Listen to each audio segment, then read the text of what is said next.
Hello everyone, good morning. তো দেখো, দুদিন ধরে কিন্তু বেশ ভালোই বৃষ্টি হয়ে যাচ্ছে। একটু বন্ধ হচ্ছে, আবার হচ্ছে।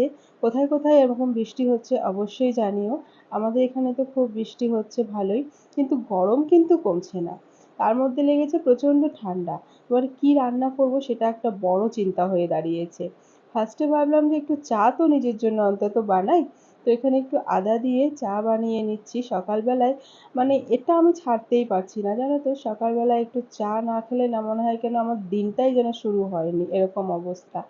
তো নিজের জন্য এক কাপ চা বানিয়ে নিয়ে কিছুক্ষণ ভেবে নিলাম যে কি করব। তো ভাবলাম যে চলো আজকে খিচুড়ি বানানো যাক। কিন্তু আজকে খিচুড়িটা করব হচ্ছে ডালিয়া দিয়ে। ফার্স্টে ভেবেছিলাম যে একটু নর্মালি ডাল ভাত করে নেব, তারপর ভাবলাম যে না, খিচুড়িটাই করি যেহেতু বৃষ্টি হচ্ছে। আর বৃষ্টিতে কার কার খিচুড়ি খেতে ভালো লাগে অবশ্যই কমেন্টে জানিও। তো এখানে ঘরে যা যা সবজি ছিল সেগুলো একটু কেটে নিয়েছি, একটু জিরে বাটা, একটু আদা বাটা, একটু লঙ্কা বাটা দিয়ে দিয়েছি। আর এই যে মুগ ডাল দিয়ে দিলাম সেই সবজিগুলোর মধ্যে। ওপর থেকে একটু গরম জল দিয়ে দিলাম। খিচুড়ি সবসময় গরম জল দিয়ে করলে না বেশ ভালো হয়, টেস্টটা ভালো খোলে। তারপরে এখানে দিয়ে দিয়েছি একটু ডালিয়া। ডালিয়া একটু ধুয়ে দিয়ে দিলাম, তার মধ্যে দিলাম কিছু ফ্রোজেন মটরশুঁটি। খিচুড়িতে একটু মটরশুঁটি দিলে বেশ ভালো লাগে কিন্তু খেতে।